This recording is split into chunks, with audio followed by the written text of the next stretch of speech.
সালামু আলাইকুম my dear students. আজকের ক্লাসে তোমাদের ভিন্ন রকমের কিছু প্রিপোজিশন শেখাবো। তোমরা অবশ্যই বোর্ডে দেখতে পাচ্ছ আমরা লিখে রেখেছি বাংলা প্রিপোজিশন। আজকে তোমরা শিখবে বাংলায় কিভাবে প্রিপোজিশন শিখতে হয় এবং সেই বাংলাটা কিভাবে তুমি ইংলিশে ট্রান্সলেট করে দিবে। আই মিন কোন কোন বাংলায় কি ধরনের প্রিপোজিশন ব্যবহার করতে হয়। আমরা এখানে দেখো কিছু বিভক্তি লিখে রেখেছি, বিভক্তির সাথে মিল রেখে কোন প্রিপোজিশন গুলো বসে সেই জিনিসগুলো আমরা লিখে রেখেছি।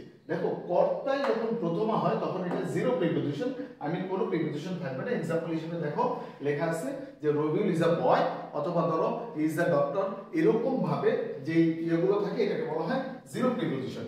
এরপরে দেখো বিভক্তির আমরা দ্বিতীয় নম্বরে লিখে রেখেছি কর্মের দ্বিতীয়া, যেটা আমরা কে রে প্রতি এটা দিয়ে বুঝি থাকি। এইটার জন্য আমরা প্রিপোজিশন টু নিয়ে থাকি এবং এই ক্ষেত্রে আমরা প্রিপোজিশন টুটাকে ইউজ করি কিভাবে, যে দা বয় গোস টু স্কুল। ওকে, প্রতি যেটা বোঝানোর জন্য করণের তৃতীয়া দ্বারা দ্বারা দিয়ে কর্তৃক, এই তিনটি জিনিসকে বোঝায়, যার ইংলিশ প্রিপোজিশন হিসেবে আমরা বাই অথবা উইথ কে নিয়ে থাকি। The snake was killed by Rabiul অথবা she wrote the letter with a pen. এখানে বাই রবিউল, এখানে উইথ আ পেন। এরপরে দেখো চতুর্থ হচ্ছে নিমিত্তি, এটার অর্থ হচ্ছে জন্য, জন্যের জন্য আমরা ফর নিয়ে থাকি, আই ওয়েটেড ফর হিম। পঞ্চমী হচ্ছে অপাদানে পঞ্চমী, যেটা আমরা বাংলায় বুঝে থাকি হতে থেকে চে। ওকে, এর জন্য আমরা নিয়ে থাকি হচ্ছে ফ্রম অথবা দ্যাট।